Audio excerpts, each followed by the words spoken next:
राष्ट्रिय परीक्षा बोर्ड प्रशासन सहायक पत्रका लागि प्रथम पत्रका लागि सोधिने प्रश्नहरूको साथमा उपस्थित भइसकेको छु। नेपालको संविधानभित्रको योभन्दा अघिल्लो श्रृङ्खलामा 113सम्म वाचन प्रस्तुत गरेको थिएँ। अब 114बाट 112बाट सुरुवात गर्दैछु। विधेयक फिर्ता लिने सम्बन्धमा विधेयक प्रस्तुतकर्ताले सदनको स्वीकृति लिई विधेयक फिर्ता लिन सक्नेछ। 113मा छ विधेयकमा प्रमाणीकरण 1 धारा 111 बमोजिम प्रमाणीकरणका लागि राष्ट्रपति समक्ष पेश गरिने विधेयक उत्पत्ति भएको सदनको सभामुख वा अध्यक्षले प्रमाणित गरी पेश गर्नुपर्नेछ। तर अर्थ विधेयकका हकमा अर्थ विधेयक हो भनी सभामुखले प्रमाणित गर्नुपर्नेछ। 2मा छ यस धारा बमोजिम प्रमाणीकरणका लागि राष्ट्रपति समक्ष पेश भएको विधेयक 15 दिनभित्र प्रमाणीकरण गरी त्यसको सूचना यथासम्भव चाँडो दुवै सदनलाई दिनुपर्नेछ। त्यसैगरी 13मा छ प्रमाणीकरणका लागि पेश भएको अर्थ विधेयक बाहेक अन्य विधेयकमा पुनर्विचार हुन आवश्यक छ भन्ने राष्ट्रपतिलाई लागेमा त्यस्तो छड विधेयक पेश भएको 15 दिनभित्र निजले सन्देशसहित विधेयक उत्पत्ति भएको सदनमा फिर्ता पठाउनेछ। 4 राष्ट्रपतिले कुनै विधेयक सन्देशसहित फिर्ता गरेमा त्यस्तो विधेयकमाथि दुवै सदनले पुनर्विचार गरी त्यस्तो विधेयक प्रस्तुत रूपमा वा संशोधनसहित पारित गरी पुनः पेश गरेमा त्यसरी पेश भएको 15 दिनभित्र राष्ट्रपतिले प्रमाणीकरण गर्नेछ। 5मा छ राष्ट्रपतिबाट प्रमाणीकरण भएपछि विधेयक ऐन बन्नेछ। 114मा छ अध्यादेश सङ्घीय संसदको दुवै सदनको अधिवेशन चलिरहेको अवस्थामा बाहेक अन्य अवस्थामा तत्काल केही गर्न आवश्यक परेमा मन्त्री परिषदको सिफारिसमा राष्ट्रपतिले अध्यादेश जारी गर्न सक्नेछ।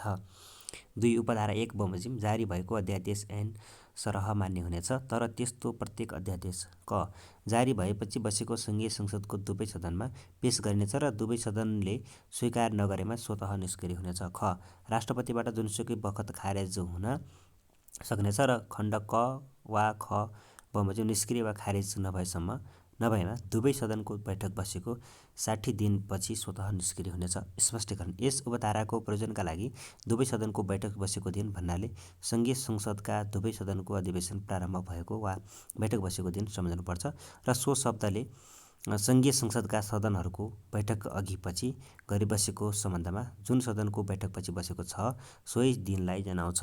115मा छ कर लगाउन वा ऋण लिन नपाइने कानुन बमोजिम बाहेक कुनै कर लगाउने र लगाइने र उठाइने छैन। 2मा छ सङ्घीय कानुन बमोजिम बाहेक नेपाल सरकारले कुनै ऋण लिने जमानत दिने छैन। सो 116मा छ सङ्घीय सञ्चित कोष गोठी रकम बाहेक नेपाल सरकारलाई प्राप्त हुने र सबै प्रकारका राजस्वको धितोमा लिएका सबै ऊर्जा ऐनको अधिकार अन्तर्गत दिइएको जुनसुकै ऋण असुल हुँदा प्राप्त भएको सबै धन र नेपाल सरकारलाई प्राप्त हुने अन्य जुनसुकै रकम सङ्घीय ऐनद्वारा अर्को कुनै व्यवस्था नगरिएमा एक सरकारी कोषमा आम्दानी बाँधिनेछ र जसलाई सङ्घीय सञ्चित कोष भनिनेछ।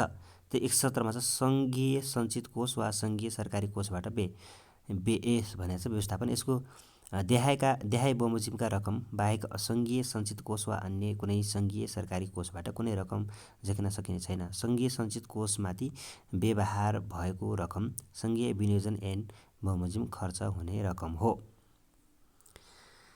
117पछि 118मा 117कै छ 117कै गमा छ विनियोजन विधेयक विचाराधीन रहेको अवस्थामा पेशकीको रूपमा सङ्घीय ऐन बमोजिम खर्च हुने रकम वा घमा छ विशेष अवस्थामा व्ययको विवरण मात्र भएको सङ्घीय उधारो खर्च ऐन बमोजिम व्यय हुने रकम। तर सङ्घीय आकस्मिक कोषका हकमा धारा 124 बमोजिम हुनेछ। अब 118मा जाउँ।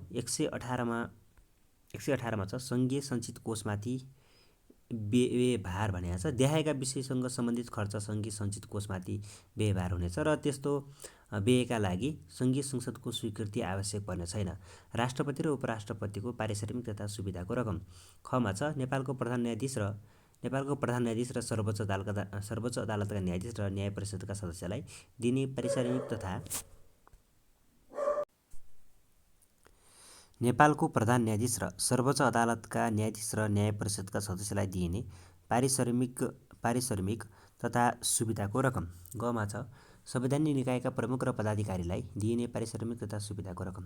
अङ्गमा छ प्रदेश प्रमुखको पारिश्रमिक तथा सुविधाको रकम। चमा छ राष्ट्रपति वा उपराष्ट्रपतिको कार्यालय, सर्वोच्च अदालत, न्याय परिषद, संवैधानिक निकाय र प्रदेश प्रमुखको कार्यालयको प्रशासनिक व्यय।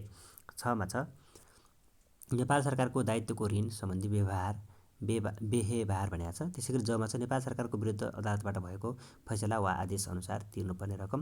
र झमा छ सङ्घीय कानुन बमोजिम सङ्घीय सञ्चित कोषमाथि व्यवहार हुने रकम। 119मा छ राजस्व र व्ययको अनुमान। 101मा छ नेपाल सरकारको अर्थमन्त्रीले प्रत्येक आर्थिक वर्षको सम्बन्धमा सङ्घीय संसदका दुवै सदनको संयुक्त बैठकका देखाएका विषयहरू समेत खुलाई वार्षिक अनुमान पेश गर्नुपर्नेछ। कमा राजस्वको अनुमान। खमा सङ्घीय सञ्चित कोषमाथि व्यवहार हुने आवश्यक रकमहरू। गमा छ सङ्घीय विनियोजन ऐन बमोजिम व्यय हुने आवश्यक रकमहरू। 2मा छ उपधारा 1 बमोजिम वार्षिक अनुमान पेश गर्दा अघिल्लो आर्थिक वर्षमा प्रत्येक मन्त्रालयलाई छुट्याएको खर्चको रकम र त्यस्तो खर्च अनुसारको लक्ष्य हासिल भयो वा भएन भने त्यसको विवरण पनि साथै पेश गर्नुपर्नेछ। 3मा छ नेपाल सरकारको अर्थमन्त्रीले उपधारा 1 बमोजिमको राजस्व र व्ययको अनुमान प्रत्येक वर्ष जेठ महिनाको 15 गते सङ्घीय संसदमा पेश गर्नुपर्नेछ।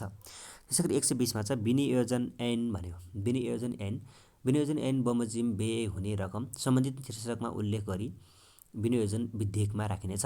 121मा छ पूरक अनुमान। कुनै आर्थिक वर्षमा देखाएको अवस्था पर्न आएमा नेपाल सरकारको अर्थमन्त्रीले प्रतिनिधि सभामा पूरक अनुमान पेश गर्न सक्नेछ। क चालु आर्थिक वर्षका लागि विनियोजन ऐनले कुनै सेवाका लागि खर्च गर्न अख्तियारी दिएको रकम अपर्याप्त भएमा वा त्यस वर्षका लागि विनियोजन ऐनले अख्तियारी नदिएको नयाँ सेवामा खर्च गर्न आवश्यक भएमा। त्यसैगरी खमा छ चालु आर्थिक वर्ष विनियोजन ऐनले अख्तियारी दिएको रकमभन्दा बढी खर्च हुन गएमा। 2मा छ पूरक अनुमान राखिएको रकम सम्बन्धित शीर्षकमा उल्लेख गरी पूरक विनियोजन विधेयकमा राखिनेछ। 122मा छ पेशकी खर्च। 1 यस भागमा अन्यत्र जुनसुकै कुरा लेखिएको भए तापनि विनियोजन विधेयक विचाराधीन रहेको अवस्थामा आर्थिक वर्षका लागि अनुमान गरिएको व्ययको कुनै अंश पेशकीका रूपमा सङ्घीय ऐन बमोजिम खर्च गर्न सकिनेछ। 2मा छ धारा 119 बमोजिम राजस्व र व्ययको अनुमान पेश नगरिएसम्म पेशकी खर्च विधेयक प्रस्तुत गर्ने छैन र पेशकीको रकम आर्थिक वर्षको व्यय अनुमानको 1/3 भन्दा बढी हुने छैन। 3मा छ सङ्घीय पेशकीको खर्च ऐन बमोजिम खर्च भएको रकम विनियोजन विधेयकमा समावेश गरिने छ।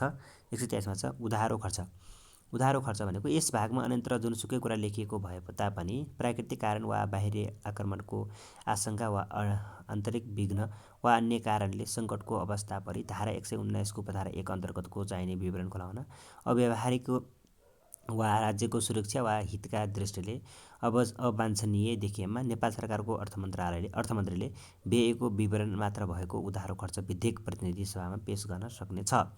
124मा छ सङ्घीय आकस्मिक कोष भनेको छ 1 सङ्घीय ऐन बमोजिम आकस्मिक कोषमा कोषका नामले एउटा कोष स्थापना गर्न सकिनेछ र त्यस्तो कोषमा समयमा सङ्घीय ऐन बमोजिम निर्धारण भएको रकम जम्मा गरिनेछ। उपधारा 1 बमोजिमको कोष नेपाल सरकारको नियन्त्रणमा रहनेछ र नेपाल सरकारले त्यस्तो कोषबाट आकस्मिक कार्यका लागि खर्च गर्न सक्नेछ। 3मा छ उपधारा 2 बमोजिमको खर्चको रकम सङ्घीय ऐन बमोजिम यथासी शोध भर्ना गरिनेछ। 125मा छ उधारो खर्च भनेको छ 125मा छ 125मा जाउँ आर्थिक कार्यविधि सम्बन्धी ऐन भनेको छ सङ्घीय ऐन बमोजिम विनियोजन रकम एक शीर्षकबाट अर्को शीर्षकमा रकमान्तरण गर्ने र आर्थिक कार्यविधि सम्बन्धी अन्य व्यवस्था सङ्घीय ऐन बमोजिम हुनेछ।